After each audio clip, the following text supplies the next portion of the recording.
За. За сайн байцгаана уу. Эзэдийн шалданд бэлдэж байгаа сурагчдаа өнөөдрийн мэнд хүргэе. За өнгөрсөн удаа дөрөвний 5 дахь өдөр бид нэр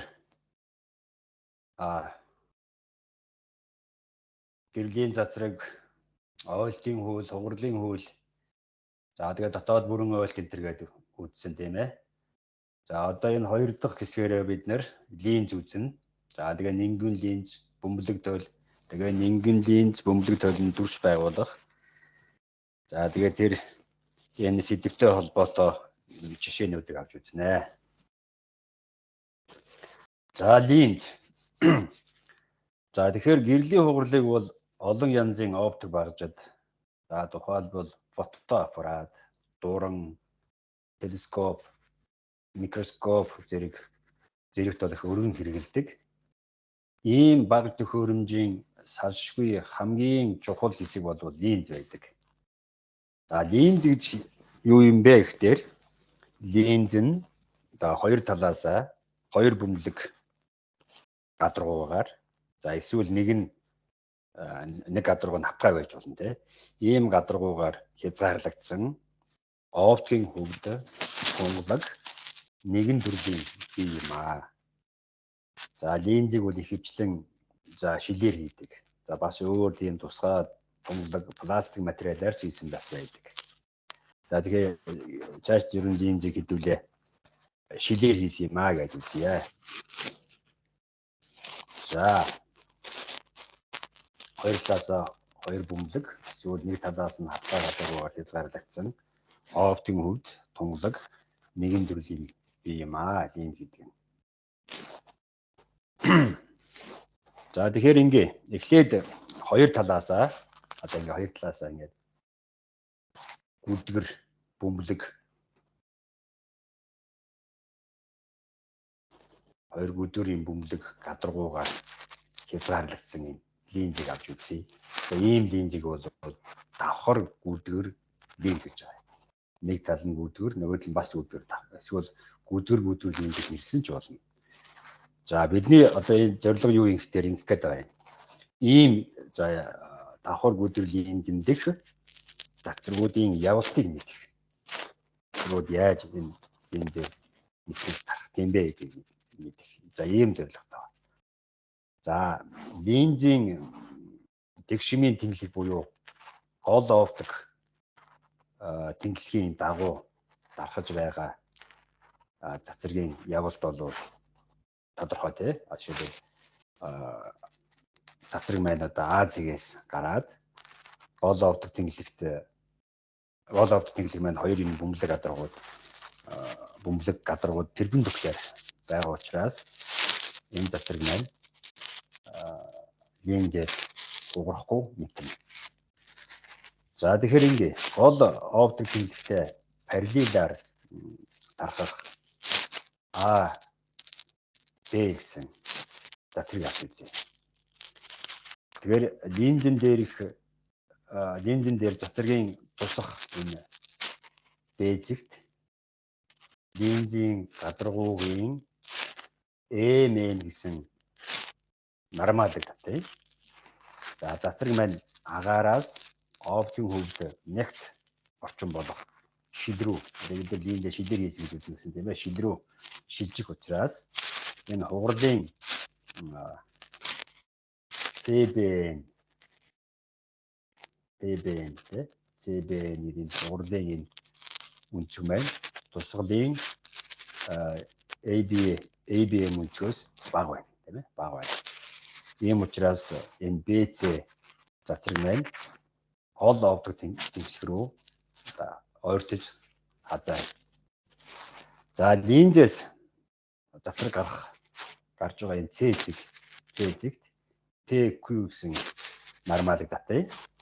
За тэгэх юм бол цацраг маань нэг өсөндөө оптикийн хөвд нэгт орчноос шилнээс за сэрэг орчин болох агаар руу шилжиж байгаа учраас хугарлын QCD гэсэн хугарлын үнцэг маань тусгалын PCB гэсэн үнцгөөс их байна.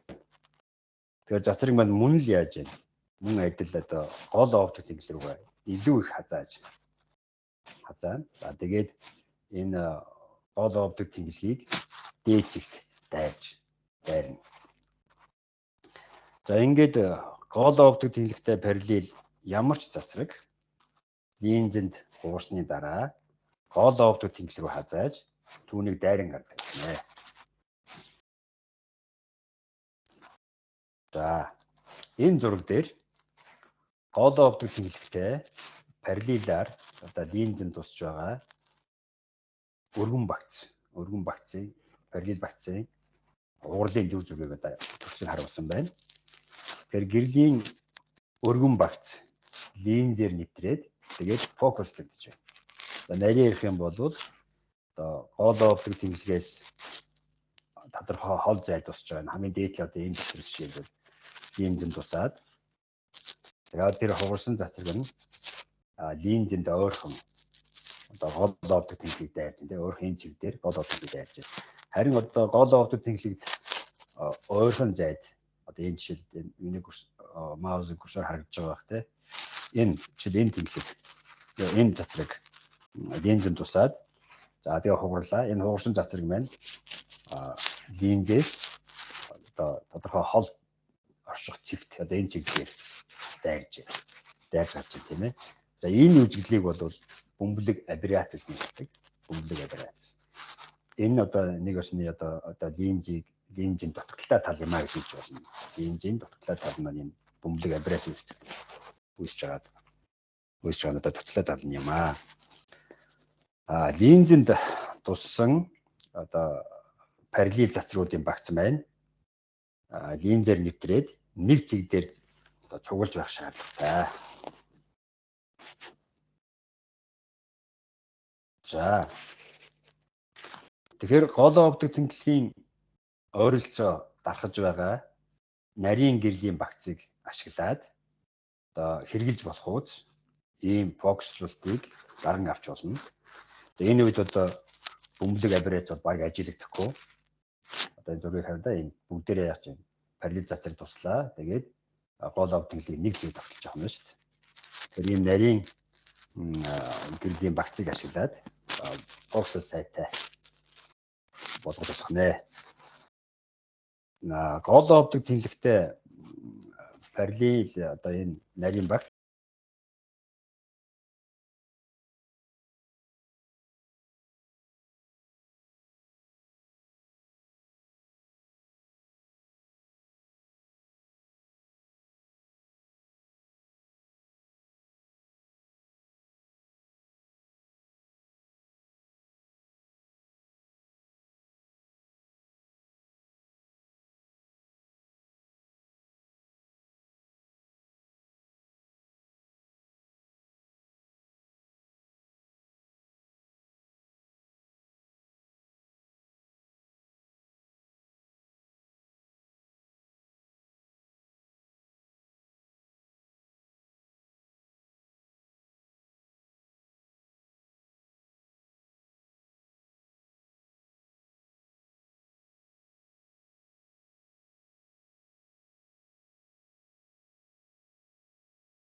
Таны миг хаалттай байна.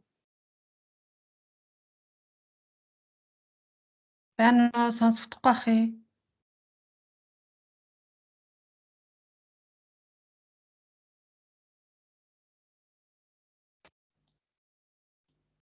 За одоо сонсогдож байна уу?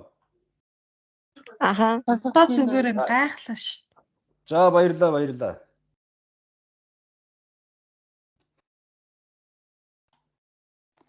Сонсогдож байгаа тий? Аха. За. Бүр эхнээсээ тэгээ юугүй явчихаа юу? Одоо сонсогдож ш. Оо за окей. Оо за. За дүү яа идөө. За энэ давхар гүдрээс ярий дөө. За эхлээд ингэсэд би ингэсэн байгаа. Хоёр талаасаа ингээд гүдгэр бөмбөлөг адуугаар хязгаарлагдсан юм линзийг авч үзэж байгаа. За энэ линзийг бол давхар гүдэр линз гэж нэрэлдэг. Нийлхтэй. Сонсогдож байна уу? Аха. Энэ энэ хоолой сонсогдсон юм уу те? Аха. Хүүхэр линзээс ихтэй сонсох байгаа юм уу? Аха. Окей. За. Зүгээр саяхан хаагдсан юм байна шүү дээ те. За та нар ч гэсэн болгоомжтой байхгүй бол бас та нар болгоомжгүй яаж байгаа таачдаг шүү бас энэ дэ. За ингээ хоёр цацраг авч үзэн дахиад.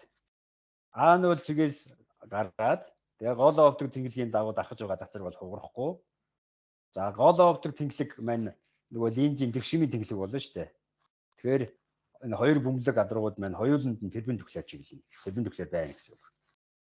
За тэгэхээр ингээ гол овдөг тэнглэгтэй параллел AB гэсэн цацраг. За эхлээд анхны удаа ингээд энэ гадаргуу дээр хугарсны дараа гол овдөг тэнглэгээс одоо холдож хазаан тий холдож хазаан гол овдөг тэнглэгээс холдож хазаан. Өөрөөр чинь нөгөө агаараас шил рүү гэрлийн цацраг маань шилжиж байгаа учраас энэ үнцэг одоо юу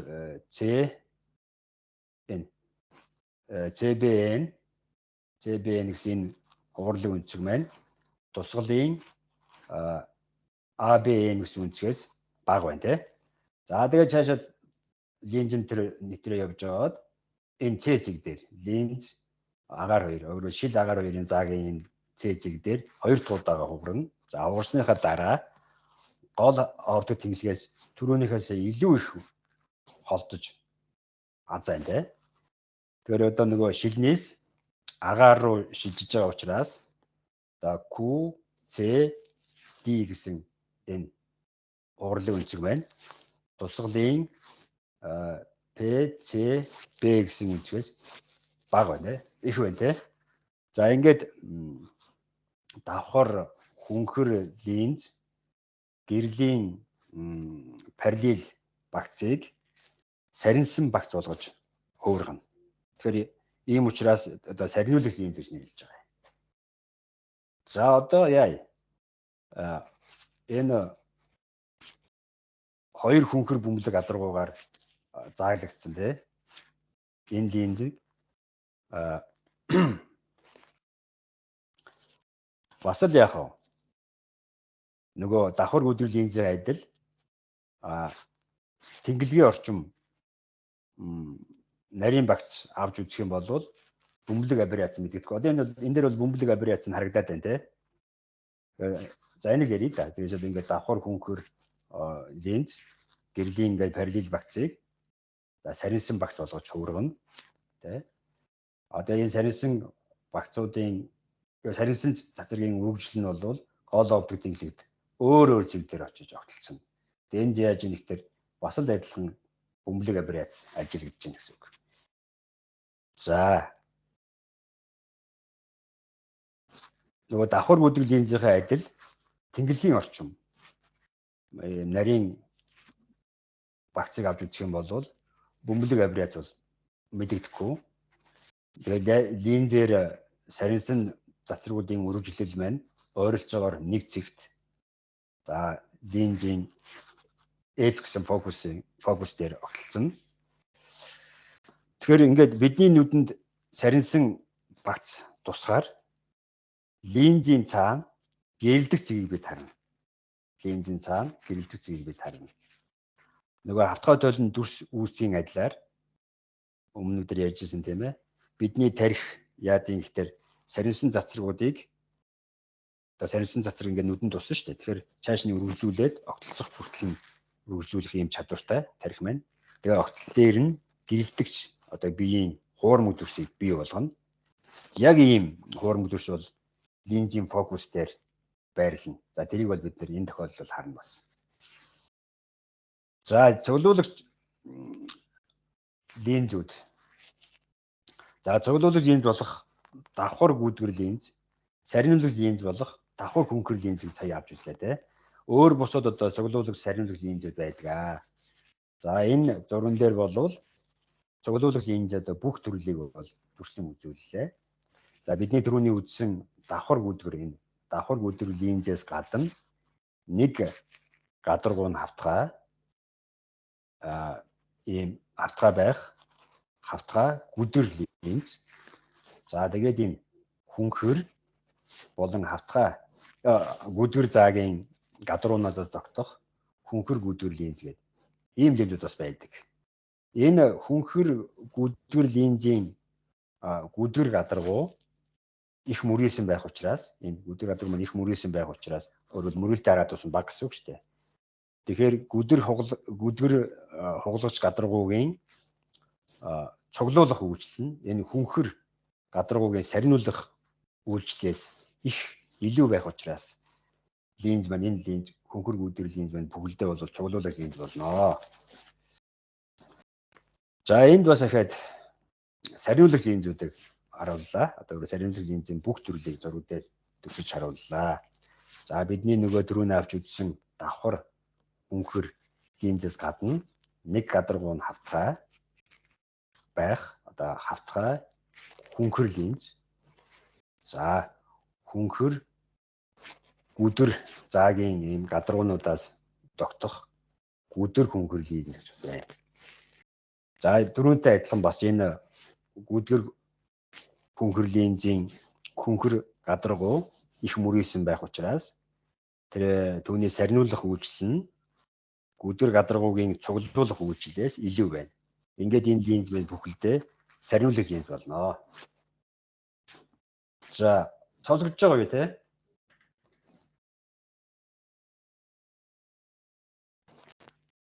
Байна уу? Сонсогдож байгаа юу? Сонсогдож байна. Окей. За.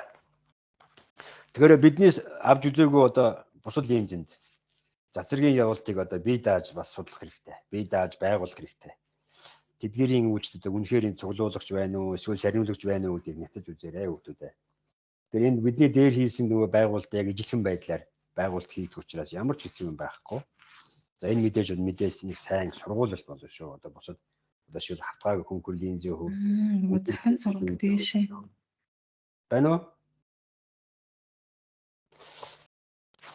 Байгуулалт үзээрэй. За. Одоо нингэн линз авч үзье. Тэр өмнө сая бид нар инглээ штэ. Түрүүний авч үзсэн тэр хоёр тохиолдолд бид нар линзүүд одоо ингээд мэдгэцгүүц юм зузаантай. Тэгээ бөмбөлөг заагийн мөрөөлт нь их байсан. Ягаад ийм их байсан гэхээр бидний зорилго бол тэр цацрагийн явалтуудын үндсэн зүйл зохицлыг нөгөө тод ойлгомжтой харуулах үүднээс ингээд линзүүдээ иймхүү том зузаантай заагийн мөрөөлт нь одоо бөмбөлөг гадаргуугийн мөрөөлт нь их байхаар ингээд зурж үзсэн. Тэгээд эндээс ихэд цацрын явалтуудын үндсэн зүйл зохицлыг бол олж мэдсэн. За тэгэхээр одоо бол тэр зүйл зохицлууд маань тодорхой болсон, ойлгомжтой болсон гэж бодож байна. Тэгээд одоо яа маш чухал одоо идеал линз болох нингэн линзийг авч үзье. За тэгээд жишээ болоод энэ зураг дээр давхар гүйдгэр линзийг төрсөж харууллаа. За энд бол энэ O1 болон энэ O2 цэгүүд нь болохоор линзийн бөмбөлөг гадаргуугийн одоо энэ бөмбөлөг гадаргуугийн төвүүд.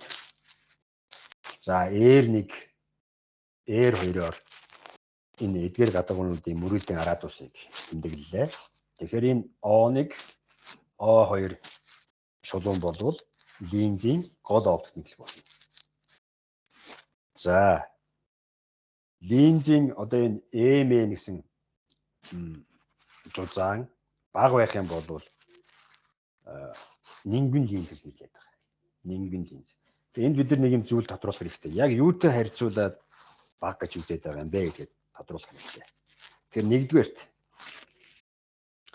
энэ EMN гэсэн линзийн зузаан маань энэ мөрөөлтийн араадуусуудаас R1 гэсэн мөрөөлтийн араадуусаас мөн R2 гэсэн мөрөөлтийн араадуусаас их байна гэж үзнэ. Тэгэх юм бол линзийн гадаргуу гүдгэр байх боловч баг одоо хавтаа гэж тооцож болохоор л болчихно гэсэн үг. За нэгдүгээр ийм байх нь. Хоёрдугаарт M-ийн бол нөгөө А-гаас олон дахин бага. А гэж юу хэлээд байгаа гэхээр линзээс бие хүртэлх зай хэлээд байгаа. Тэгээ ийм тохиолдолд линзийг яг аль зэгээс нь тоолж байгааг бол нэвтлэх шаардлагагүй болчихж байгаа. За тэгэхээр энэ зураг дээр үзүүлсэн давхар гүдэр линзийн хувьд бид нар нингэн линз гэж юу юм бэ гэдгийг тодорхойллоо. Тэгэхээр энэ тодорхойлолтыг бусад төрлийн линзэд бас хэрэгжилж болно. Шууд аваа хэрэгжилж болно шүү дээ. За ерөнхийдөө болвол линзийн зузаан, за түүний бөмбөлөг заагийн мөрөлтийн радиус болон за линзээс бие хүртэлх зайнаас олон дахин бага байх юм бол ийм линзийг бид нэр нингэн линз гэж нэрлэнэ. Нингэн линз. За ингээд нингэн цуглуулагч, нингэн сарниулагч линзийн тэмдэглээг энэ зурган дээр туршиж үзүүллээ. За энд байгаа F нь бол линзийн фокус. Энд ч бас байна те. F гэсэн энэ шулуун бол линзийн гол оптик тэнглэг болно.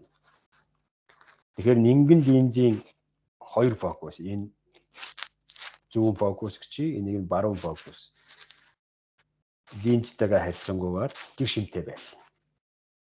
Тэгэхээр өмнө энэ зурган дээр үзүүлсэн MN гэсэн цэгүүд нингэн линзийн хувьд бол бараг нэг зэгт нийлэх юм шүү дээ. Нэг зэг болох нь. За тэгэхээр энэ зурган дээр үзүүлж байгаа O зэгийг бол линзийн оптик төв гэж нэрлэнэ. Оптик төв. Оптик төв нь линз энэ линзтэй линз гол оптик тэнглэгийн огтлол дээр байлна. Огцтой байлна. Оптик O түгээс фокус хүртэлх OF гэсэн энэ зайг бол линзийн фокусын зай гэж нэрлэнэ. Тэгээ жижиг F тэмдэглэждэг энэ зайг метрикс нэртэй байна. Олон улсын нэгжийн системээр метрикс нэртэй. За фокусын зайн уруу хэмжигдэхүүнийг бол линзийн оптик хүч гэж нэрлэдэг. Тэгэхээр оптик хүчүүдийг D-гээр тэмдэглэнэ. Тэгэхээр тодорхойлсоор бол нэг их баах нь фокусын зай байх нь шүү дээ. Оптик хүчийг бол диоптри гэдэг нэгжээр хэмжинэ системд. ДФД гэж товчилж ирдэг тийм. За жишээлбэл одоо линз байлаа гэж бодъё. Фокусын зай нь 25 см. Тэгэх юм бол оптик хүчийг олно гэх юм бол бид нэр за энд байгаа байх шүү. Оптик хүчийг олно гэх юм бол бид нар нэгийг 25 см метр гэж хэлж байна шүү дээ. Тэгэхээр 0.25 м. Тэгэхээр нэгийг хуваах нь 0.25 м. Ингээд 4 гараад ирнэ те. Нэг жин метрийн хасганы зэрэгт. Метрийн хасганы зэрэг чинь диоптер гэсэн үг. Ингээд 4 диоптер байна гэсэн үг. За.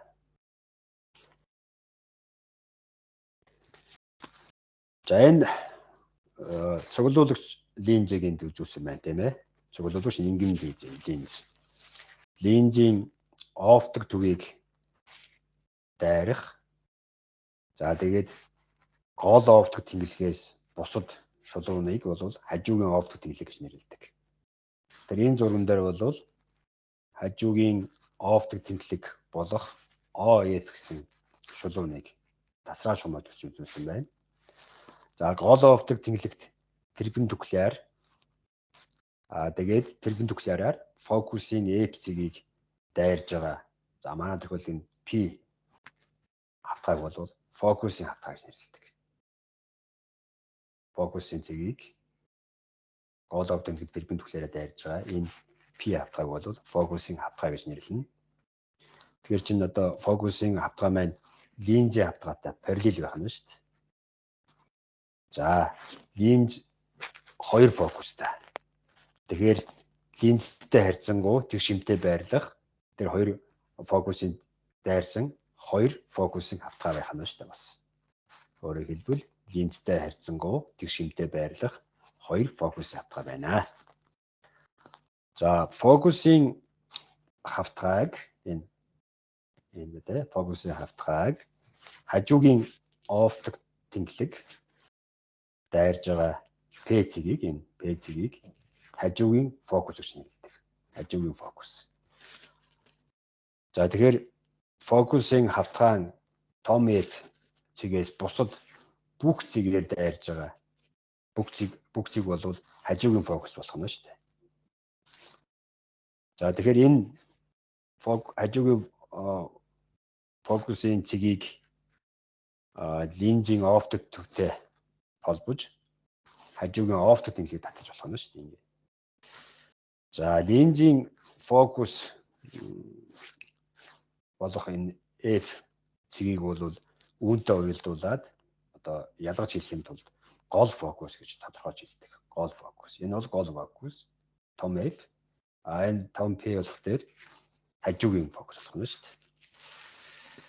За тэр энэ зураг дээр үзүүлсэн цуглуулагч линзийг сарниулагч линзээр солиод тэгээд тэр сарниулагч линзийнхаа хөвд бид нар бас хажуугийн оптик тэнглийг фокусын хавтгай хажуугийн фокус гэх ойлголтуудыг бол яг цуглуулагч линзтэй яг сая хэлсэн шүү дээ. Тэр үнээр яг адилхан байдлаар тодорхойлоод хэлчих болно. За одоо оптик төвийг дайрсан цацрагийг авч үзье. Нингүн линзэх цацруудын явалтуудыг авч үзье. За ингээд гол оптик тэнглэгтэй одоо бага үнцэг үүсэх ийм цацруудыг бол параксал цацрууд гэж нэрлэдэг. Гол оптик тэнглэгтэй бага үнцэг үүсгэж байгаа цацруудыг бол параксал цацрууд гэж нэрлэдэг. Нэг цэгээс параксал цацрууд гарч линзээр нэвтэрсний дараа хугарсан цацрууд болно те хугарсан цацрууд эсвэл тэр хугарсан цацруудын үргэлжлэл нь нэг цэг тогтолцсон. Ийм учраас линзэнд параксал цацруудын үүсгэх биеийн төвс бол маш тод гарна. Линзэнд параксал цацруудын үүсгэх биеийн төвс бол маш тод гарна. Линзийн гол оптик тэнглэгийн дагуу одоо дарахж байгаа цацраг бол хугарахгүй. За нимгэн линзийн тохиолдолд хажуугийн оптик тэнглэгийн дагуу дарахж байгаа цацраг бас мөн адил хугарахгүй. За энийг тайлбарлая. Тэгэхээр ингээ. За ингээд оптик А төвийн орчим энэ линзийн хоёр гадаргуу маань параллел хавтгайгаас ялагдах болчихно. Параллел хавтгай шиг байна шүү дээ. За энэ тохиолдолд цацраг хавтгай хоёр тал нь хавтгайтай ийм параллел шилэн ятсаар нэвтэрж байгаа нэг байна. Хавтгай параллел шилэн ятсаар нэвтэрж байгаа юм шиг байна шүү дээ. За энэ А Б гэсэн цацрагийн хугарлын үнцэг энэ үнцэгтэй энэ хоёр нумаар тэмдэглэсэн байгаа юм шүү дээ. Хугарлын үнцэг хоёр дахь гадаргууд тусч байгаа энэ хугарсан BC цацрагийн тусгалын үнцтэй тэнцвэ. Тэгээд хоёр удаа хугарсны дараа CD цацраг хавтгай хоёр гадаргуу нь хавтгай ийм шилэн ялцсаар гарахдаа тусаж байсан энэ AB гэсэн цацрагтайгаа параллелээр гарна. Ингээд хавтгай параллел ялцсаар цацраг анхны чиглэлээ өөрчлөхгүйгээр тэгээ шилжээ гарчих юм шүү дээ зүгээр. Шилжээ гарчих. Тэгэхээр ялцын зузаан энэ ялцын зузаан бага байх тусам энэ шилжилтийн хэмжээ бага байна. Тэгээд бид нингэн линзээ үзэж байгаа юм чинь үндсэндээ бол энэ CD гэсэн цацраг маань ердөө л явна. AB гэсэн цацраг нь үржил байх нь шүү дээ. За. Өөрөөр ингэж хэлэх гээд байна л да. Нингэн линз гэж үзсэн юм чинь энэ B, O, C гэсэн цэгүүд маань бараг нэг цэг рүү нийлнэ шүү дээ. Бараг нэг цэгтэй. Тэгэхээр энэ CD цацраг маань А, Б гэсэн цацрын ердөө үргэлжлэл нь босгоно.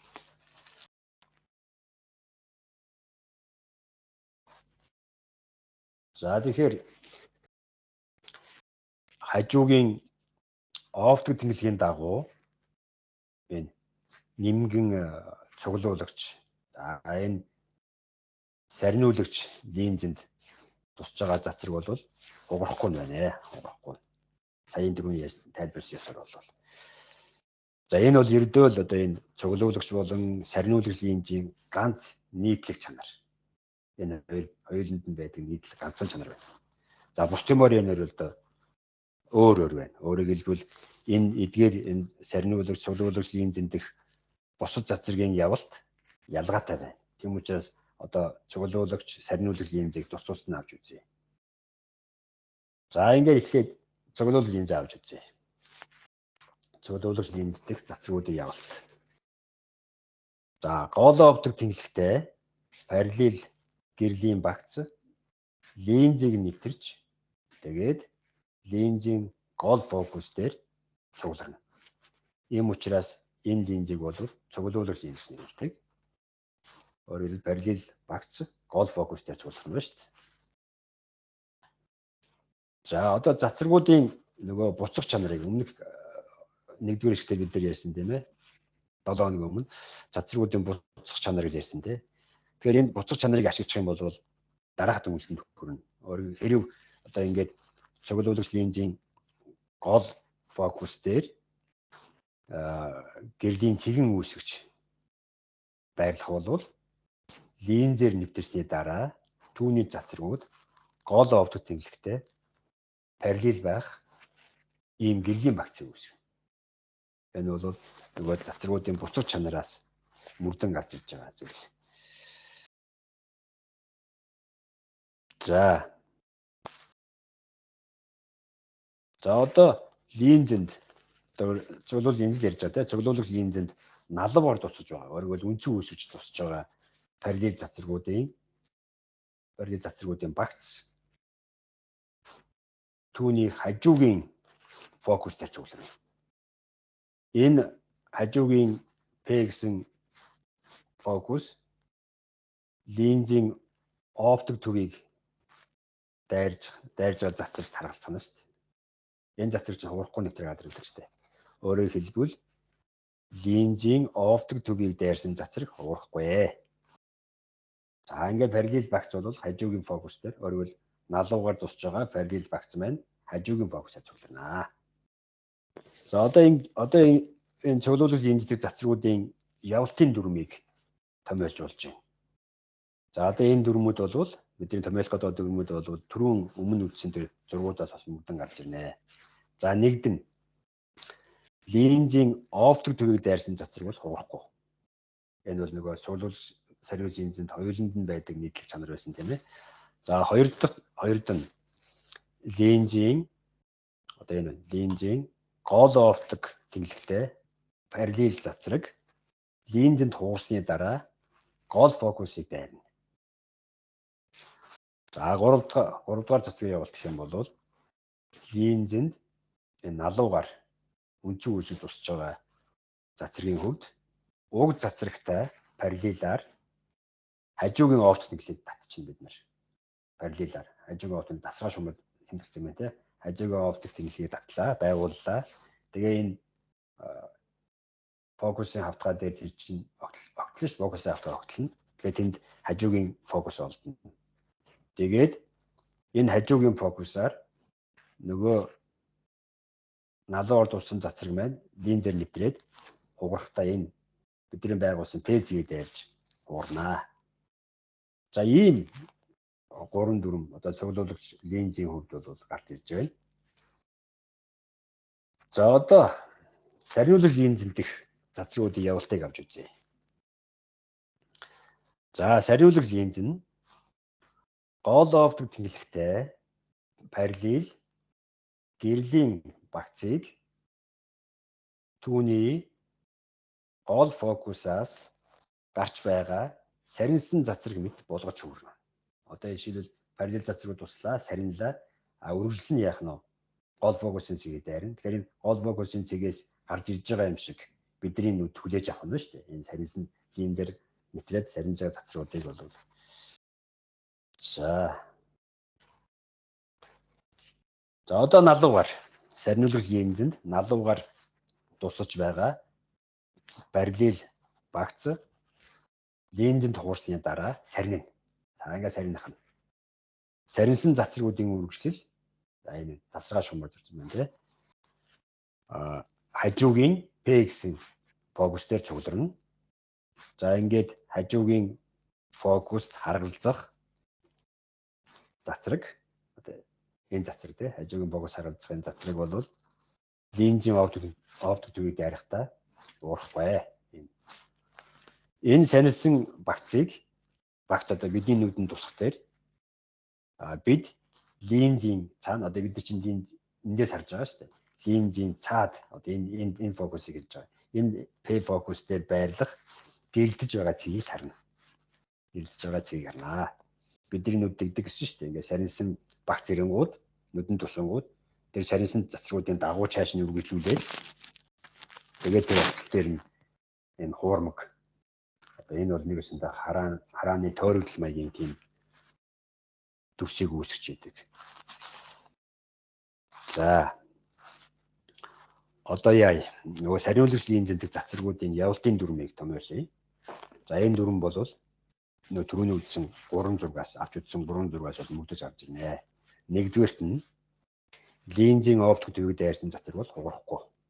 Хоёрд нь линзийн гол оптик тэмцэлтэй параллел цацраг линзэнд хуурсны дараа гол оптик тэмцэлээс гадагшаар хазааж гол оптик тэмцэлээс холдож хазаана гэсэн үг.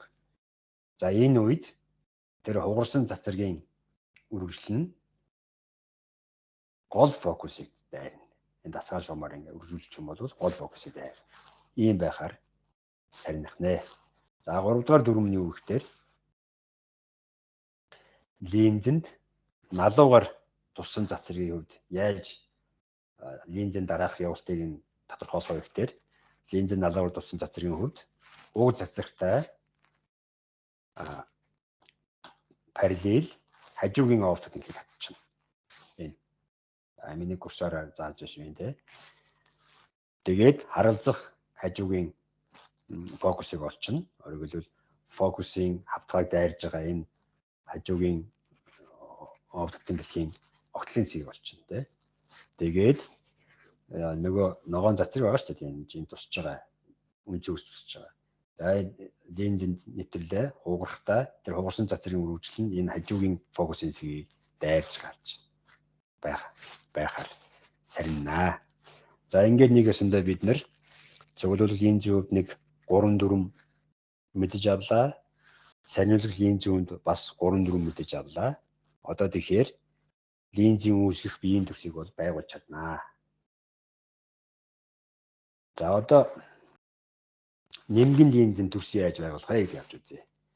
За ингээд сая энэ сарниулах цуглуулах линзүүдийг хараад үзэхдээ энэ хоёр линзэнд өөрөөр цуглуулагч болон сарниулах линзэнд төрс байгуулахад ихэвчлэн ийм 3 цацрын явалтыг ашиглаад байна шүү дээ. 3 цацрын явалтыг ашиглаад байна.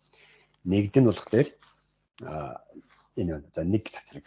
За цуглуулагч линзүүд ярьж шүү. Нэг цацраг болох дээр линзийн оптик төвийг дайрах цацраг бол хуурахгүйгээр гараа авчихна.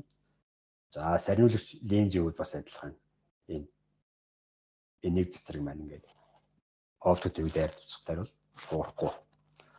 За хоёрд нь хоёр цацраг. За энэ хоёроо тэмдэглэсэн маань цацраг. Гол оптик тэмдэглэхтэй параллелаар тусж байгаа цацраг бол буурахтаа гол фокусын цэгийг дайрна. Ингээд дайраа гарч ин тэ. За энэ цуглуул линзүүд дэрлээ. За сарниулах линзүүд болох болвол энэ байна. За гол оптик тэмдэглэхтэй туслаа. Линзэнд сарниулах линзэнд туслаа. Хугарлаа. Хугарахтаа гол оптик тэмдэглээс гадагшаар хазааж хугарна. За тэгээ хугарсан цацрын үргэлжлэл нь болохоор энэ тасаргаа шугамаар энэ фокусын цэгийг дайрах нь шүү дээ. Ийм байхаар хоёр цацрыг маань хугарна. За дараагийн нөгөө 3 цацрыг яриад байна те. 3 дахь цацраг нь болохоор гол фокусыг дайрж байгаа цацраг байна. Хугарсны дараа гол оптик тэмдэглэхтэй параллелээр тархна. За энэ зөвлөлт энэ зөв. Сарниулал энэ зөвд бол энэ шүү дээ. Энэ тусч энэ те ингээд гол фокусын цэгийг дайрахаар тусгана шүү дээ. Дайрахаар туслаа. За тэгэл линзэнд нэвтрээ гарахтаа гол овд цэглэгтэй параллелээр тархаа явчихна.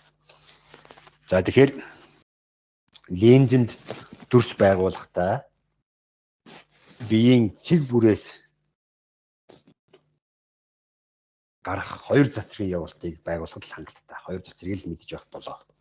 За уурсан цацрагуудын огтлц дээр одоо энэ жишээлбэл энэ уурсан цацраг огтлцын B1 байна шүү дээ. Энэ огтлц дээр бол бодит дүрс гарна. За харин цацрагуудын үржил дээр одоо энэ B шиг тийм уурсан цацрагуудын үржил дээр бол үржлийн огтлц дээр бол огтлцын цэг дээр хуурмаг дүрс үүснэ. За энэ AB гэсэн бие маань линзийн гол овдод ингээд перпендикуляр байрлаж байна. Тэгвэл үүсэх дүрс нь A1 B1 дүрс маань бас л энэ гол овдод ингээд перпендикулараар үүснэ. Тэгэхээр биеийн А цэгийн Б цэгийн дүрсийг B1 дүрсийг байгуулаад тэгэл түүнээсээ гол овдод тэнгис рүү перпендикуляр татаад тэр перпендикуляр гол овдонтой огтлцох цэг дээр бол нөгөө А цэгийн дүрс маань үүсч байна шүү дээ. Ингээл байгуулж. Гол овдонтой перпендикуляр байрлаж байгаа биеийн хөвд бол ийм амархан байдлаар байгуулж болох нэ. За өөр нэг юу вэ? Гол овдод тэнглэгт дээр орчиж байгаа дүрсийн цэгийн дүрсийг яаж байгуулах вэ? Цэгийн дүрсийг. За тэгэхээр линзийн гол овдод тэнглэгтээр за энэ цоглол линзүүд энэ энэ S гэсэн цэг маань ингээд гол овдодтой байрлаж байна. За дүрсийг яаж байгуулах вэ гэхээр линзийн төвийг дайрсан энэ цацраг энэ цацраг. За түүнээс гадна хажуугийн овдог тэнглэгтэй параллел байх цацраг. Одоо энэ параллелийн цацраг авчихна шүү дээ. Тэгээ хажуугийн овд тэнглэгээ байгуулчихна. Тэр овд тэнглэг маань фокусын хавтгаар хажуугийн цэг дээр огтлцсон. Тэгээд линзээр нэвтсэний дараа энэ цацраг маань тэр хажуугийн фокусын дайрна. Ингээд байгуулчихна шүү дээ. Энийг үргэлжлэх юм бол ингээд S шүү дээ. Тэгэхээр цацраг маань линзэнд тоглосны дараа хажуугийн овд тэнглэгийн F цэгийг огтлно. Тэгээ үргэлжлэл нь бол гол овд тэнглэг огтлон. Тэр гол овд тэнглэг огтлын цэг дээр бол S цэгийн дүрс болох S шүү байна. За энэ бас адилхан энд юуны хувьд бас адилхан. Сарниулал линзүүд бас адилхан. Хоёр цацраг авчихна шүү дээ ингээд. Гол овд тэнглэгийн дагуу дарах цацраг. Нэг цацраг нь нөгөө цацраг нь энэ өнцөг үсэг тусган тий налуу цацраг авлаа. Тэгээд линзэнд сарнихтаа сарниулал линзэнд сарнихтаа үргэлжлэн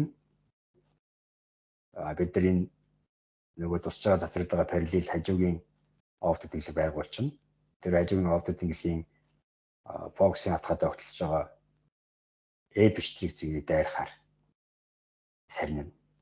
Тэгээд энэ хоёр цацрын чинь үргэлжлэлээр огтлын цэг дээр нь энэ S цэгийн дүрс болох S-штрих дүрс маань үүснэ.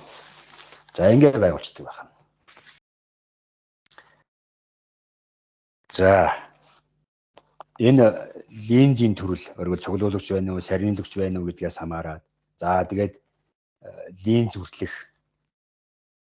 зайнаас хамаарч өссөн эсвэл багассан за мөн шууд эсвэл урвуу за дүүнчлэн яг бодит эсвэл хуурмаг дүрс үүснэ. За эдгэрийг одоо энэ доорх зурган дээр дүрслэн харууллаа.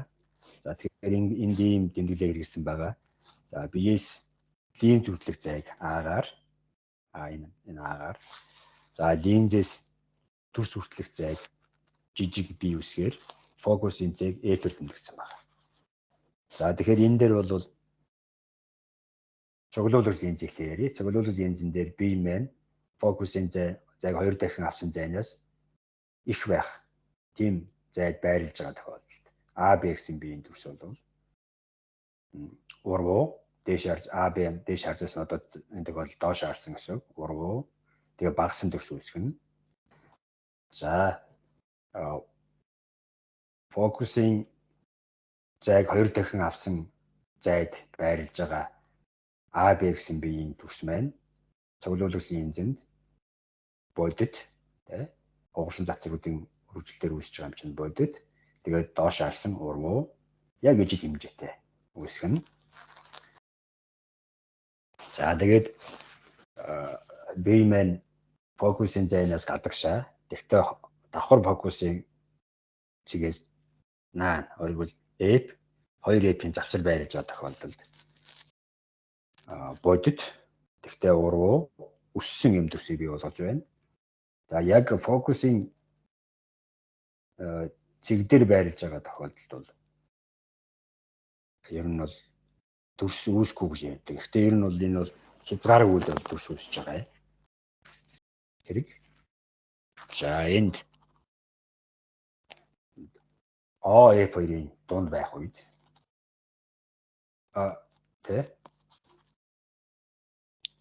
тэгэх юм бол энэ шүү дээ. AB-ийн дүрс. Тэгэх юм бол хуурмаг яа тэр уурсан цэцрүүдийн үргэлжлэлээр үүсэж байгаа. Тэгээд өссөн дүрс үүсгэнэ шүү дээ. Өссөн дүрс. За одоо сариулгын линзийн хувьд болох дээр F-с их зайд энд байлгана тэ. Тэгэх юм бол хуурмаг тэгээд шууд багсан дүрс үүсгэнэ. За яг фокусын цэг дээр байрлаж байгаа тохиолдолд бол энэ яа тэ хуурмаг тэгээд шууд 2 дахин багсан дүрс үүснэ. F оргидл О-гоос F фокусын цэг хүртэлх зай чинь фокусын зай шүү дээ. Яг тэр фокусын цэг дээр байрлаж байгаа тохиолдолд бол 2 дахин багсан шууд хуурмаг дүрс үүснэ. За сариулгын линзэнд F-с баг зайд байрлаж байгаа бол фокусын цэг оптик төвөрийн дунд байрлаж байгаа юм бол хуурмаг тэгээд шууд багсан дүрс үүсгэнэ. За энэ бүгдийг ингээд тохиолдолд бол ингээд шалгаад үзэж болно. За одоо нингэн линзийн томьёо. Нингэн линзийн томьёог гаргалаа хий. Цаг маань юу болж байна? Сонсогдож байгаа юу хүүхдүүд ээ? Тэгэхээр энэ шалгалтын Ешийн шалгалтын материалуудыг хараад байх дээр дандаа ийм одоо линзэнд цацрагийн явалтууд тэгээд бие үүсгэх энэ төргээд яг одоо бидний ярьж байгаа энэ зүйлүүд асуулт болж орж ирд юм байна лээ. Тэгэхээр энийг ингээд сайн онлын хөвд сайн бүр сүртэй сайн судлаад учир нь олчих юм бол шалгалтандаа амжилттай хариулах боломжтой. За одоо энэ нингэн линзийн томьёог гаргалаа хэдүүлээ нэг хийгээд хөнгөн хийжнэ нэг тийм юу ш. За тэгэхээр нингэн линзийн фокусын зай. За биеэс линз хүртэлх зай, линзээс дүрс хүртэлх зай хоорондоо бол нэг тодорхой тоог хэмжээний хамааралтай байна. За энэ хамаарлыг харуулж байгаа тэр томьёог бол нингэн линзийн томьёог шинжилээд байгаа юм. За линзийн оптик O төвийг дайрсан цацраг. За энэ цацраг байна те. Цацраг энэ O төв дайрсан цацраг. За гол оптик тэнхлэгтэй параллел цацраг. Тэгээд линзийн гол фокусыг дайрсан ийм 3 цацраг аваад үзье. Тэгээд энэ геометр чанарыг ашиглаад нингэн линзийн томьёог гаргая. За нингэн линзэнд AB гэсэн биеийн дүрсийг байгуулъя. За тэгэхээр энэ чинь бид цуглуул линзийн чинь биеийн дүрсүүд энд үүсэж байна те. A-ш, B-ш гэсэн дүрс үүсэж байна. За биеэс энэ урд C-ийг хэлж байгаа. Урд гол фокус хүртэлх зайг жижиг цэгээр арын Тэгээ биеийн нөгөө тал биеийн бие барилж байгаа линзийн бие барилж байгаа талаас нөгөө тал нь гэж юм байна.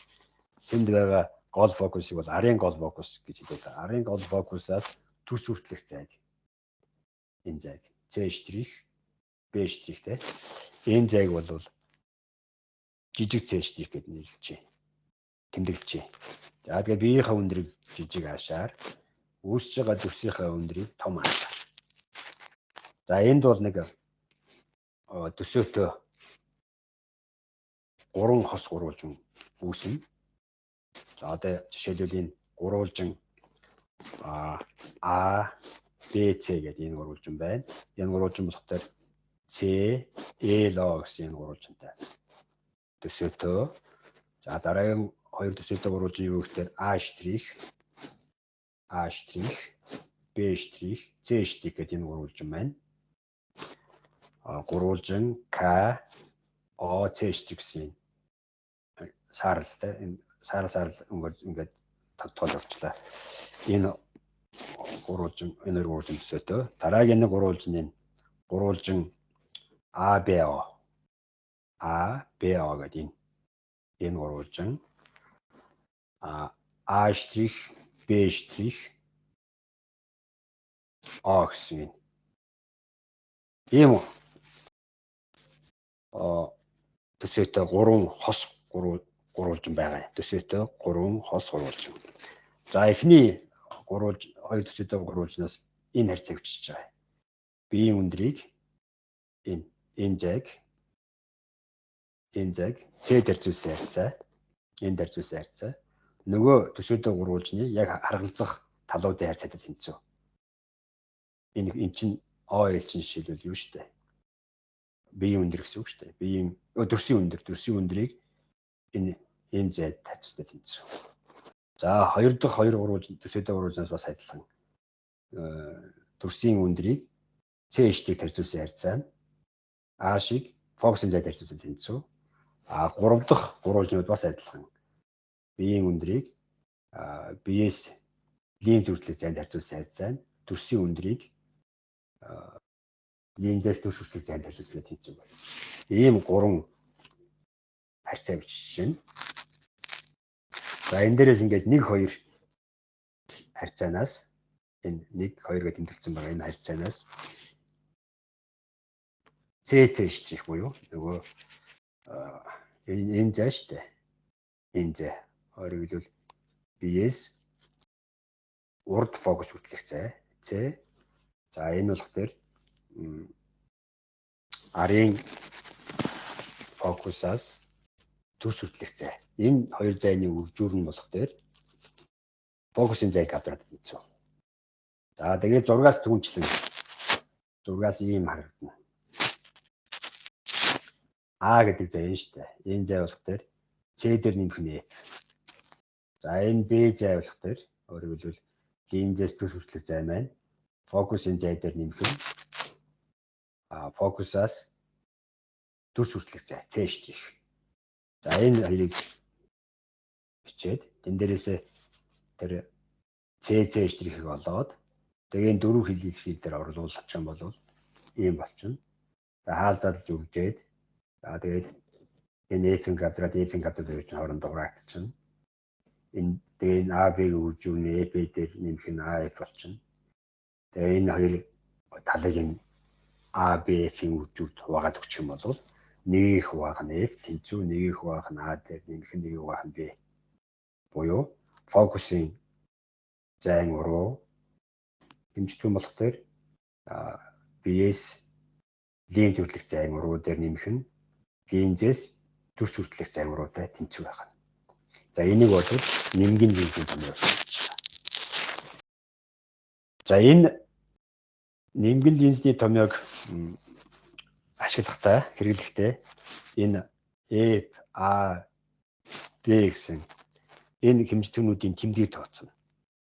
За цуглуулагч линзэнд за бодит үүсгэгчтэй бодит дүрсийн хувьд бол энэ саяын миний хэлсэн фокусын зай, биеэс линз хүртэлх зай, линзээс төс хүртэлх зай бол эрг тэмдэгтэй аавна. Харин сариун линзийн хувьд бол сая миний дурдсан хэмжээнд сөрөг тэмдэгтэй аваа. Тэгэхээр линзэн дээр зөвхөн нийлэх ийм цацрагуудын багц тусах тохиолдолд бие за эсвэл үүсгэгч маань хуурмаг байдаг. Ийм учраас одоо эрэг фокусын зайтай линзийг бол цуглуулагч линз, за эрэг линз гэж нэрлэдэг. Сөрөг фокусын зайтай линзийг бол сарниулагч линз буюу сөрөг линз гэж нэрлэдэг. За одоо ингээ дүрсийн шугамн аас хэмжээг биеийн шугамн хэмжээнд харьцуулсан харьцааг бол линзийн шугамн өсгөлт гэж нэрлээд гаммагаар тэмдэглэдэг. Том гамма. Тэгээ энэ маань том аш руу хон жижиг аш байна. Нөгөө 3 буцаатах юм. За энэ 3 харьцаанаас олчих болно шүү дээ. Том аш жижиг аш харьцуулсан харьцаа чинь линзээс бие хүртэлх зайг биеэс линз хүртэлх зайд харьцуулсан тэнцүү байдаг. Тэгэхээр шугамн өсөлт нь бас ингэж болж болох нь шүү дээ. Бие хуваах нь A. За ингээд оптик багжид бол дүрсийн чанарыг сайжруулах зорилгоор линзүүдийн системийг ашигладаг. Тэгээ нийлүүлээд ингээ байрлуулж байгаа нимгэн линзүүдийн системийн оптик хүч нь линз тус бүрийн оптик хүчүүдийн айлгой нийлбэлтэй тэнцүү байдаг. За нэг ийм илэрхийлэл бас хэрэглэдэг бодлого байна. За одоо нэг хэдэн жишээ авах. За эхний жишээ 25 диоптер оптик хүчтэй давхар гүдгэр нимгэн линзээс 7 см зайд гол оптик тэнхлэгт перпендикуляр 4 см өндөртөө бие байрлана. За тэгээд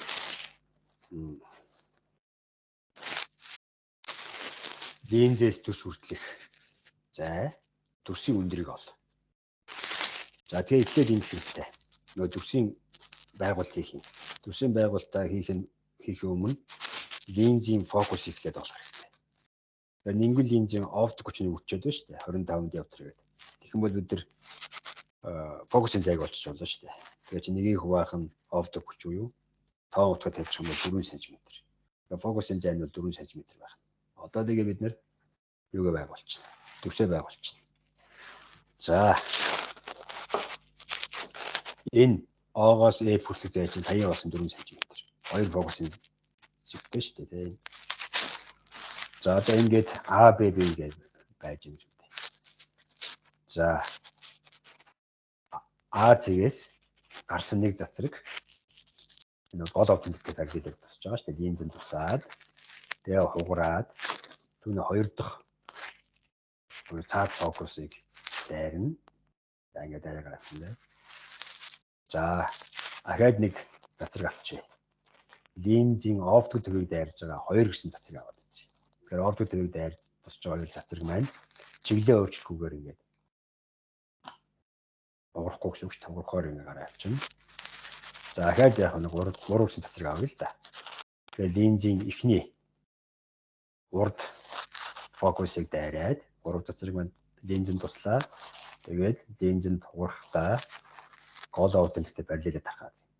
Тэгээ энэ 3 цацрагийн огтлын цэг дээр энэ А цэгийн биеийн одоо А үзүүрийн цэг болох А цэгийн дүрс үүснэ. А штрих.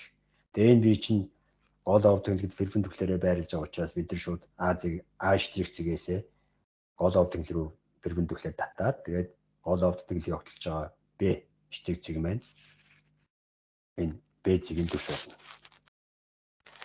Өөрөөр хэлэх юм бол эдгээр цацрагийн одоо энэ 1 2 3 гэсэн цацрагийн огтлын А штрих цэг нь А цэгийн бодит дүрс болно. Шууд хуурсан цацрагуудын огтлоор үүсэж байгаа учраас.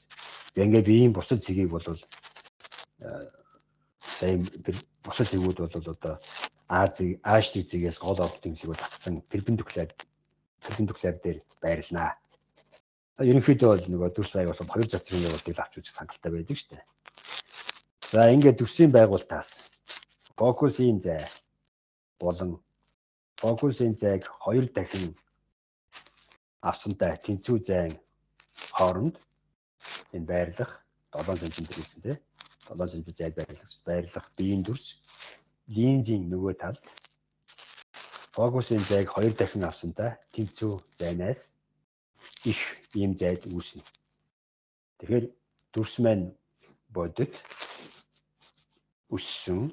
Тэгээд урвах. За тэгээд нэгэн линз яваад томьёогч шүү дээ.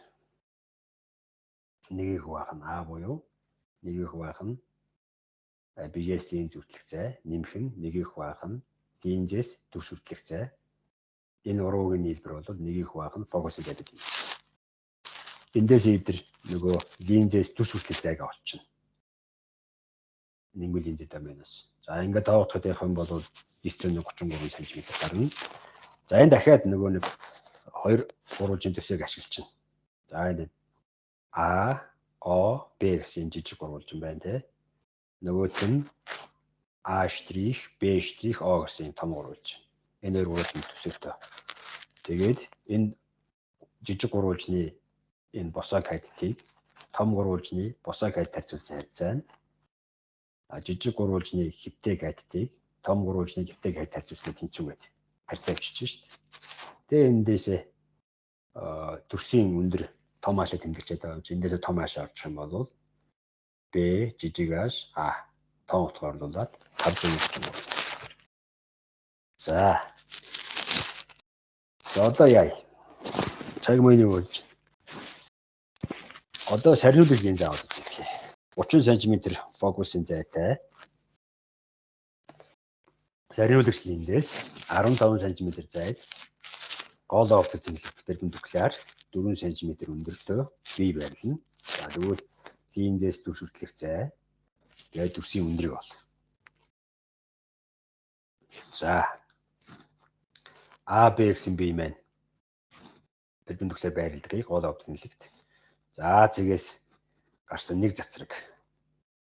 Өөрөөр гол оптик тэмдэглэлтэй параллелаар линзэнд туслаа. Хугараад энэ уураад энтэй сарниж байгаа шүү дээ. Хугараад за тэгээ үргэлжлэн энэ тасраа шуумаар үргэлжлэн линзийн фокусыг дайрна тий. За нэг энэ цацраг.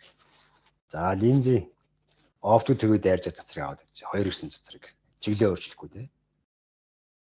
За тэгээ энэ хоёрын огтлын А зэрэг энэ байна тий. А зэрэг нь болохоор Азийн хуурмаг төрс болно. За тэгвэл хуурсан цацруудын үргэлжлэлээр хөгжлийн огтлцээр үүсэж байгаа учраас хуурмаг төрс болно. За ингээ биеийн бусад цэгийн төрс бол А зэрэг цэгээс гол оптик тэмдэглэгт татсан перпендикуляр дээр байрлана. За ингээ төрсийн байгууллагаас биеийн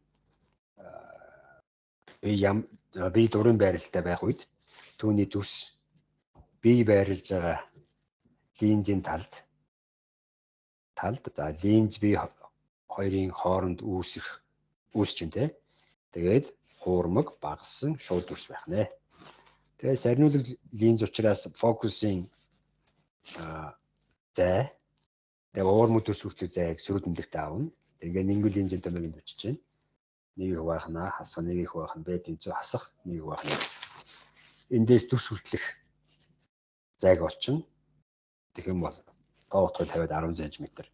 За энэ дахиад нөгөө том жижиг 2 гурвалжин төсөөтэй байна. А, О, Б гэдэг энэ том энэ гурвалжин. Жижиг гурвалжин гэхээр А', О, Б' гэсэн жижиг энэ 2 гурвалжин, том жижиг 2 гурвалжин төсөөтэй. Эндээс дахиад түрүүний адилхан төсөө өччихнэ. Тэгээ эндээс өндөр болчих юм бол харьцаа өчөө те. Эндээс өндөр болчих юм бол 6 см. За одоо бөмбөлөг тойл. За толны гадаргуу хавтгай байхаас гадна мөрий байна. Мөрий гадаргуу дээр туссан гэрлийн цацрагуудын нөгөө параллел чанар нь алдагдаад, параллел байх чанар нь алдагдаад сарних болон нийлэх байдлаар мөрий толон гадаргуугийн хамгийн энгийн жишээ бол бөмбөлөг гадаргуу. Тэр ийм гадаргуутай толийг бол бөмбөлөг толь гэж нэрлэдэг.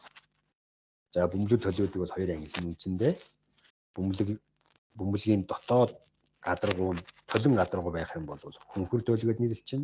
Харин гадаад гадаргуу нь толон байх юм бол гүдэр толь гэж нэрлэлчин. За энэ хөнхөр гүдэр толиудыг ингээд энэ зурган дээр харууллаа. За энэ хүнхэр толны жишээн дээр бөмбөлөг толны тодорхойлогч хэмжлэгүүдийг авч үзье. За бөмбөлгийн O төвийг бол оптик төвөөр нэрлэлчин. За тэгээ энэ бөмбөлийн радиусыг бол толны радиус. За энэ бөмбөлөг сегментийн оройн P цэгийг бол толны түүхээр нэрлэлчин. Энэ оптик O төв толны P түүлийг дайрсан энэ шулууныг бол гол оптик гэж хэлж байгаа. Тэгэхээр энэ толны гадаргуу тэгээд оптик O төвийг дайрсан ямар ч шулууныг өөрөөр хэлбэл гол оптик тэнгисгээс бусад OM жишээлбэл OM гэсэн ийм шулууныг бол хажуугийн оптик гэж хэлж байгаа. За толны гадаргуу нь ингээ бөмбөлөг байх учраас одоо түүний геометри чанар ёсоор бол аливаа оптик тэнглэг толны гадаргууд ямагт перпендикуляр байна. Ийм учраас аль нэг оптик тэнглэгийн дагуу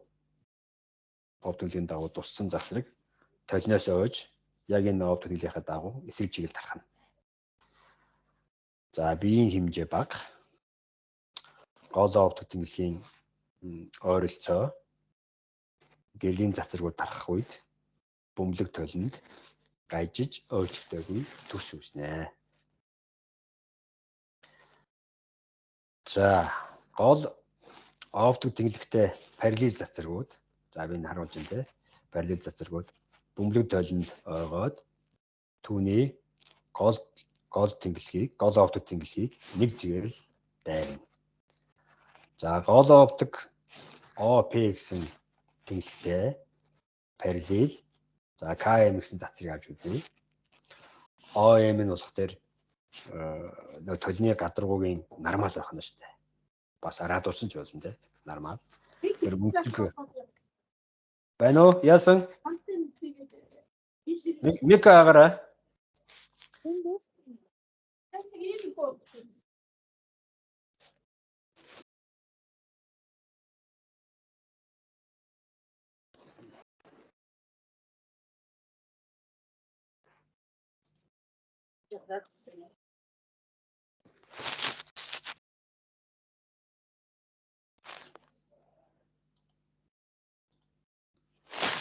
За, ийвэржлээ.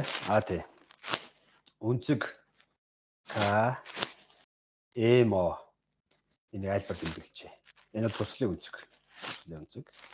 За, гэрлийн ойлтын хууль ёсоор бөмбөлөг толон дээр тусаж байгаа засраг ойсон засраг энэ ойсон засраг чинь шүү дээ. Ойсон засраг толны радиус буюу тэр туслалын цэг татсан нормалтай тэнцүү үнцэг гэж байна. Тэгэхээр энэ туслалын үнцэгч альфа, ойртын үнцэгч альфа. Энэ туссан засраг, ойсон засраг, туслалын цэг татсан нормал гурав чинь нэг л хатгаад байна. За, толноос ойсны дараа засраг маань гол оптик PC дайрна.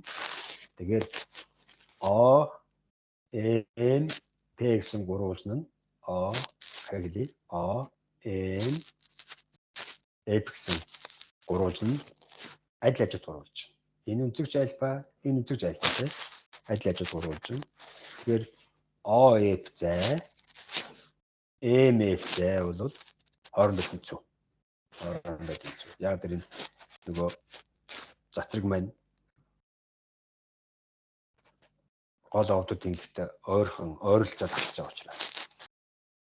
За тэрийг тодорхойлж хэлье л да. За хэрэг ингээ тусч байгаа засраг хүртэлх зай одоогийн энэ тэнглэгээс M хүртэлх энэ ашигч тий.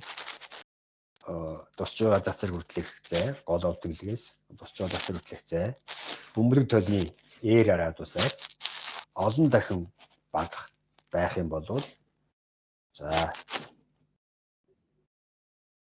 PF болон MF зайнууд ойролцоогоор тэнцүү байна. Тэгэхээр PF F4. За түүнчлэн фокусын зайнууд бол хоорондоо ойролцоо байгаа тэнцүү. Тэгээд бөмбөгийн радиусын хагасаа тэнцүү байх нэ. За.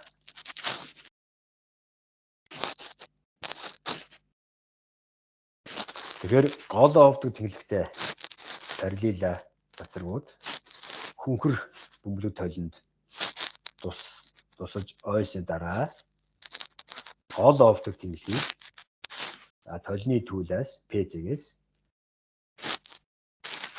радиусыг хуваах нь бөмбөлөг тойлны радиусыг хуваах нь хоёртой тэнцүү, хагасаа тэнцүү, радиусын хагасаа тэнцүү, зайд дайрна. За үүний адилаар мөн адилхан гол овдог тэнглэгтэй параллел цацрагууд өдгөр бөмбөлөг тойлонд тусч ойхдоо эдгээр цацрагийн үргэлжил энэ дасгал шумар үзүүлсэн байна тийм. Үргэлжлэл гол овдог тэнглэгийг нэг зэгт дайрна. Нэг л зэгт дайрна. Энэ зэг нь толны түүлээс энэ түүлээс бөмбөлгийн радиусын хагастай тэнцүү байрлах фокусын зэг байна. Тэгэхээр энэ PC-ийг бол F-ийг бол толны гол фокус. За толны оройгоос PC-гээс F-ийг хүртэлх зайг бол фокусын зай гэж нэрлэж байгаа. Толны фокусын зай болохоор бөмбөлийн мөрүүлтийн радиусын хагасаа тэнцүү байна. За фокусын F-ийг дайрсан. За тэгээд гол овдог тэнглэгт перпендикуляр хавхайг бол түрүүний адилхан фокусын хавхай гэж нэрлэв. Тэгэхээр гэрлийн цацрагуудын буцах чанар ёсоор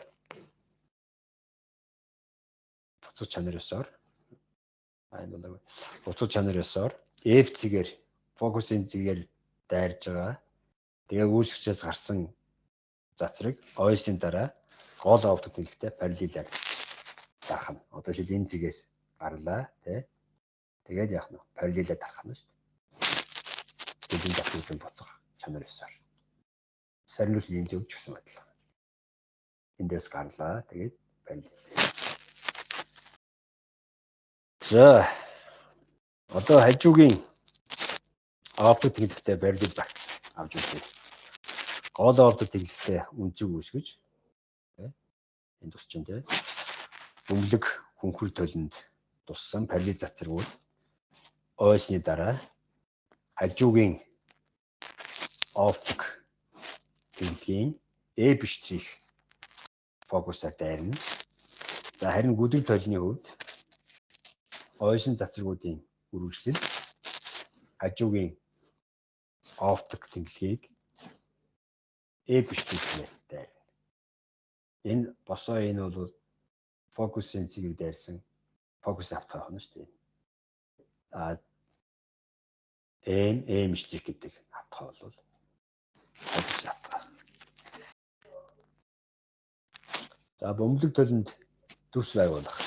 За бөмбөлөг тойлонд цэгийн дүрсийг байгуулахдаа тойлонд хоёр дурын цацрагийн явалтыг байгуулад тэгээд эдгээр цацрагийн огтлын цэг болдог. Тэгэхээр биеийн дүрсийг нэг юм дараах дөрвөн цацрагуудын явалтаар бол үндсэндээ байгуул.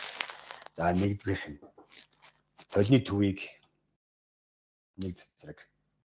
Толны төвийг дайрсан цацраг энэ үедээ энэ цацраг нэг цацраг шүү. Нэг цацраг өмнөх чиглэлийн дагуу буцаж байна. За энэ буцаж явж байгаа гэдэг. За хоёр цацраг. Хоёр гэсэн цацраг байна. Гол овдог тэнглэгтэй параллел цацраг гол фокусын цэгийг дайрж ойн. За 3 дугаар цацраг гол энэ байна. Гол фокусын цэгийг дайрж туссан цацраг овдог тэнглэгтэй гол овдог тэнглэгтэй параллелаар буцаж ойн. За толны түүл дээр P-зэг дээр туссан дөрөв гэсэн цацраг байна. Тэг шинтэйгээр буцаж байна. Одоо энэ тэг шинтэйгээр буцаж байна. Тэгээ энэ цацрагуудын огцлын цэг дээр жишээлбэл B-зэгийн дүрс болоод B-зэг үүсгэнэ. За тэгээ түнтэй адилхан шүү дээ. Хөнхөр толны гол овдог тэнглэгт А, Б гэсэн бие мэн перпендикуляр байрлах юм бол дүрсэн ч гэсэн яг энэ тэнглэг перпендикуляраар үүснэ. Тэгэл зөвхөн Б зэгийнхаа дүрсийг байгуулаад перпендикуляр татаад доош нь. Тэгээд тэр перпендикуляр дээр бол биеийн бочид цэгүүд байрлна гэдэг. Ингээд биеийн перпендикуляр байрлаж байгаа биеийн дүрсийг байгуулчихна.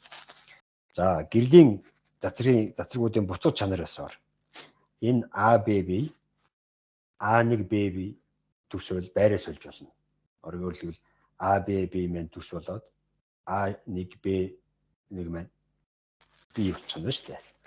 За хэрв А, Б бие толны оптик төвийн цаана одоо энэ оптик төвөөс зайтай гэсэн тийм цаана байрлах юм бол энэ бодит тэгээ ургуу багассан А1 Б1 гэсэн дүрс гол фокус тэгээ толны төвийн хооронд үүснэ. За харин А1 Б1 гэсэн бие байна гээ.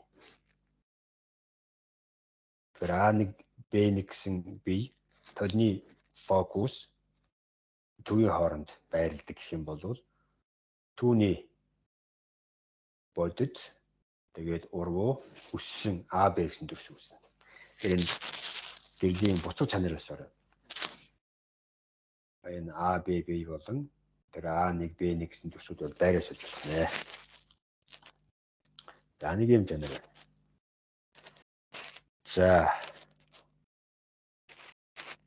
За хэрв А, Б гэсэн бие маань толны төвл энэ байна. Тэгээд фокусын хооронд дунд орших юм бол түүний хуурмаг тэгээд шууд өссөн дүрс толны цаана үүснэ. За өдөр толинд жишээл энэ өдөр толинд А, Б бие маань А, Б бие дүрсийг байгуулах юм бол ямагт хуурмаг байна. Тэгээд шууд энэ үү шууд багассан дүрс үүснэ. Одоо ингээ энэ зураг дээр хүнхэр бөмбөлөг тойл энэ байна. За гүдгэр бөмбөлөг тойлонд биеийн боломжит бүх дүрсийг үүсгэж зурцсан байна. За хүнхэр тойлонд одоо жишээл S1 гэсэн нэг юм бие байдаг гэдэг. Хүнхэр тойлонд бие гол фокусын цаанаас одоо тэр гол фокус руу ойртох тусам бодит энэ S1 штрих, S2 штрих тэгээ ургуу өссөн дүрс үүснэ. За харин бие маань фокус толны түүлэрийн хооронд байрлаж байгаа энэ S3 гэсэн бие жишээ тийм. Энэ хоёрын хооронд байрлаж байгаа юм бол хуурмаг тэгээ өссөн дүрс үүснэ. Тэгэхээр хүнхэр бөмбөлөг толны тохиолдолд бол бодит дүрсийн мууж заавал хуурмаг дүрсийн мууж гэдэг хоёр мууж байх нэ. За гүдэр толинд ойртох тусам за S1 энд байлаа, S2 энд байлаа, S3 ойртох тусам хуурмаг тэгээд биеийн хэмжээнээс бага хэмжээтэй ийм дүрсийн одоо хэмжээ нэмэгдээд тол руу ойртоод байх нь шүү дээ. Ийм байдлаар үүсдэг. Энэ хүнхэр бөмбөлөг тол нөгөө цаглаа соронзон цацралыг фокусдаг учраас за энэ хүнхэр бөмбөлөг толыг бол радио локац, радио холбоо, радио астроном, телевизэд бол өргөн хэрэгэлдэг. За тухайлбал одоо од галактикийг ажиглах төхөөрөмж болох нөгөө телескопт бол бас хэрэгэлдэг. За бөмбөлөг толны томьёо. За зурагт хүнхэр бөмбөлөг тойл. Тэгээд яа. Энэ гэрлийн цэгэн S үүсгэж гол оптик тэнцвэрээр толны төвийн цаана байрлана. Энэ байрлана. Ингэж үзье. За үүсгчээс тойл хүртэх S T зайг агаар жижиг агаар S А цацраг толинд ойсны дараа гол оптик тэнглэгийг S1 гэсэн цэгтэй харна. За S1 цэг тойл хүртэлх зай болох S1P зайг бол жижиг б гэж хэлж байна. За одоо энд нэг юм гурвалжин байна. Гурвалжин S A S1 гэсэн гурвалжны AO гэдэг А гэсэн шугам буюу бөмбөлийн араа дуусан зах дээр энэ гурвалжны энэ А үнцгийн бисектрис болно. Тэгээ эсрэг орших талаа гурвалжны хоёр өөр талд пропорционал байхаар хуваана. Тэгэхээр бид нар энд харьцаа бичиж байгаа. S-ог O S-ийг тарьцуулсан харьцаа. S-аг S1 A тарьцуулсан харьцаатай тэнцүү гэж бичиж болно. За энэ харьцаанд офтик тэнцлэгт ойрхон оршиж байгаа SA гэсэн цацргийн үед энэ SA гэсэн зай SP гэсэн зайтай ойролцоо тэнцүү. Нөгөө цацраг маань гол офтикт ойрхон оршиж байгаа учраас энэ хоёр зай маань хоорондоо тэнцүү. Тэгээд энэ яг А зайтай тэнцүү. Гэрэл үүсгчээс тол үрдтэй гэж байна шүү дээ. За мөн юу гэж үзэж болох вэ гэхээр S1A зай, S1P зайтай ойролцоо тэнцүү. Тэгээ энэ маань нөгөө толноос дүрс хүртэл зайтай тэнцүү гэж үзэж чинь. За тэгээд 6-аас S-ог олох юм бол А-гаас олох нь радиус, S-ийг олчих юм бол радиус олох нь B гэдэг. За энийг нөгөө дөрөвний гурвалжны харьцаан дээр оруулах юм бол энэ гараад ирнэ. Хамгийн сүүлийн хэлбэл. За энэ илэрхийлийнхаа хоёр талыг A, B, F үржүүд хуваачих юм бол ийм илэрхийл гарч ирж байгаа. За энийг бол бөмбөг төлөв томьёо хэлдэг. Тэгэхээр энэ 8 гэсэн ойролцоолыг ашиглаж гаргасан энэ томьёо бол параксал цацрагууд линз дээр тусч байх үед л хүчинтэй орвол тэнглэг орчим дарахж байгаа цацрагуудын хувьд бол хүчинтэй байх нэ. За одоо энэ томьёог хэдүүлээ яач. За анализ хийч. За хэрвээ үүсгэгч толноос хязгааргүй хол байрлаж байгаа юм бол гол оптик тэнглэгтэй параллел ийм цацрагууд тэр үүсгчээс ирнэ. Тэгээд толон дээр тусна. Тэгэхээр нэгийг хуваах нь А гэсэн гишүүн маань тэгтээ тэнцүү болно. Тэгэхээр B зай, фокусинг F зайтай тэнцүү болно. Ингээд толны томьёо чинь юу болж байгаа гэхээр нэгийг хуваах нь фокусинг зай, тэнцүү, хоёрыг хуваах нь өөр болно гэсэн. За энэ дээрээс толны гол оптик тэнглэгтэй параллел цацрагууд толноос ойж тэгээд толны түлээс за толны бөмбөг толны радиусын хагастай тэнцүү байх. Тэгээд гол оптик дээр орших фокусing цэгт багтсан гэсэн үг. Тэгээ энэ цэгийг бол толны гол фокус гэж нэрлэдэг. За бөмбөг толны фокусing зайн уруу хэмжтгүүнийг бол толны оптик гэж нэрлэнэ. Тэгээ нэгийг хуваах нь фокусing зай буюу хоёрыг хуваах нь бөмбөгийн радиус байна. За системд оптик хүчийг диоптер нэгжээр хэмжинэ.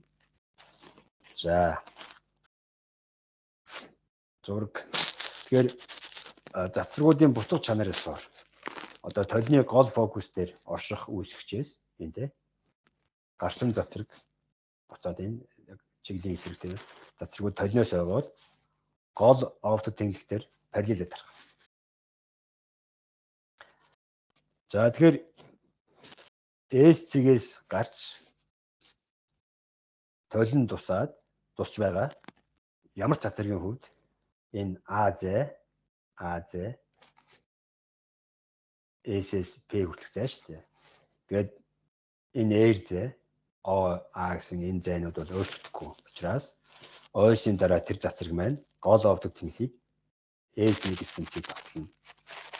Тэгэхээр линзийн төвийн цаана гол оптик тэнглэг дээр байрлах ямар нэгэн S гэсэн цэгээс гарсан цацрагууд толин дөөсний дараа уг тэнхлэгтээр байрлах нэг л ижилхэн S1 гэсэн цэг тогтолцсон. Тэгэхээр энэ S1 цэгийг бол S цэгийн бодит дүрс гэнэ. За тэгээд бодит бие фокусын хувьд бол A, B, F зай бол эрдэмтдэгтэй байна. Хуурмаг бие дүрсийн фокусын зайны хувьд бол A, B, F маань сөрөг тэмдэгтэй байна.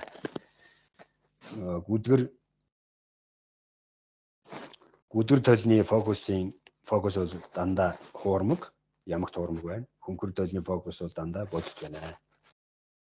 За бөмбөлөг толон дээр сарниж байгаа цацрагууд тусахад бие бодит. За харин нийлэх ийм цацрагууд тусах үед бол бие хуурмаг байна. За энэ алс хол оршиж байгаа биеийг гэрэлтүүлэх зорилготой янз бүрийн ойлгогч рефлекторт энэ гэрлийн параллел багцыг гаргаж авахд хөнгөлөг толийг хүчлэн ашигладаг. За одоо нэг ганц өвчж аваад ерөнхийдөө дуусах хэмжээ за яг ийм бодлого байна. Хөнгөлөг толны мөргөлтэй радиус нь 60 см.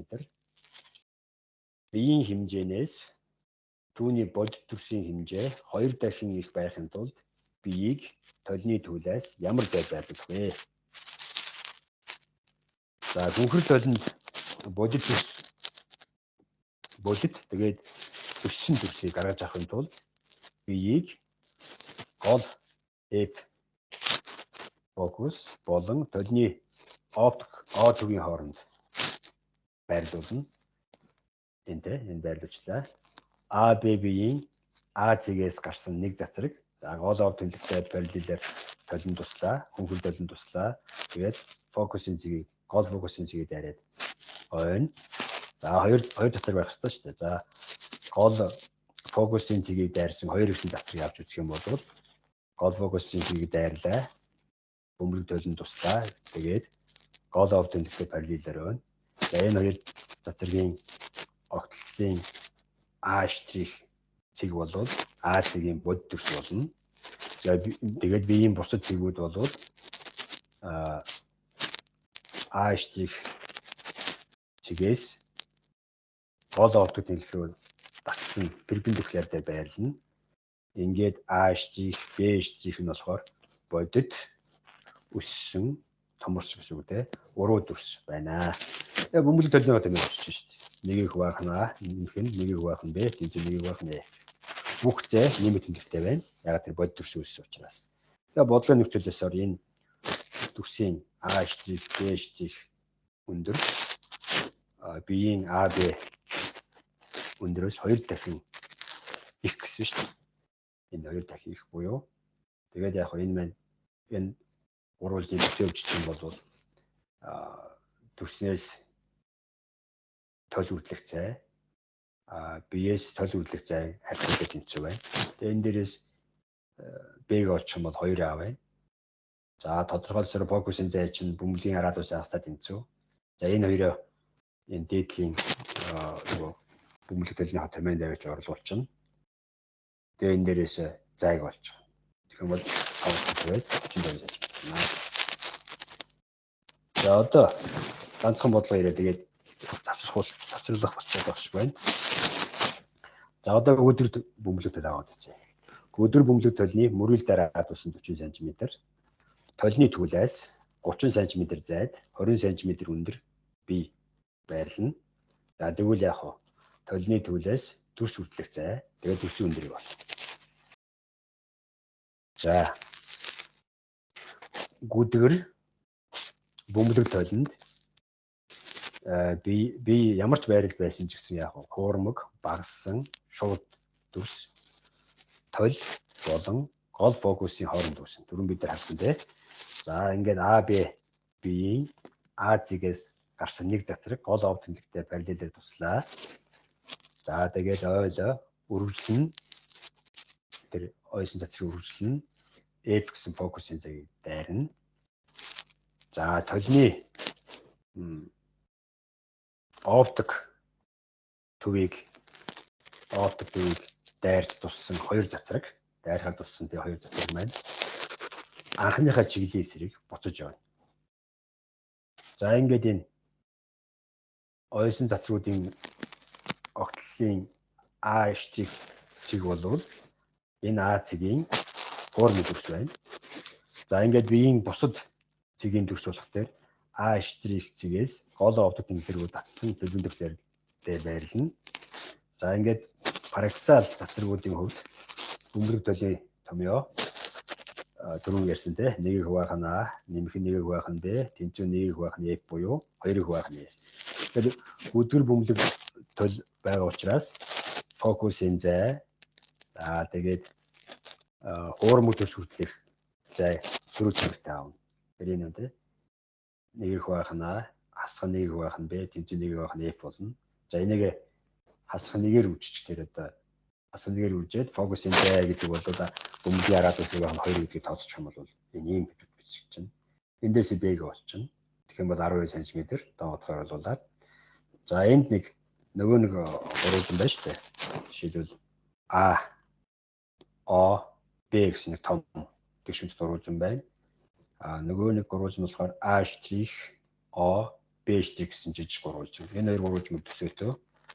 Тэгээд төсөө өчөж штэ. Том гурвалжны ааш жижиг ааш өндрийг жижиг гурвалжны том ааш өндөр тайлбарласан харьцаа нь энэ R дээр нэмэх нь А гэдэг энэ О-гоос R дээр нэмэх нь А зайд том гурвалжны энэ хэвтэй кайдад жижиг гурвалжны энэ кайдад харьцуулсан харьцаатай тэнцүү гээд.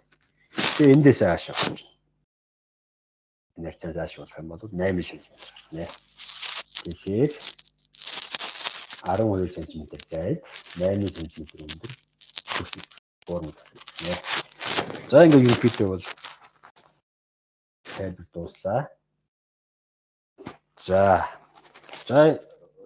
геометри оптикийг ерөнхийд нь бол бид сайн үзлээ.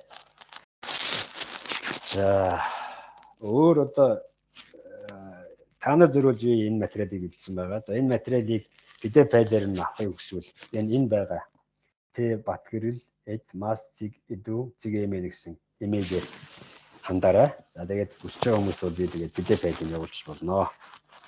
За ингээд та бүхэнд эсэлтийн шалгалтанд физикийн хичээлээр өндөр оноо авахыг хүсье. За ингээд амжилт хүсье. За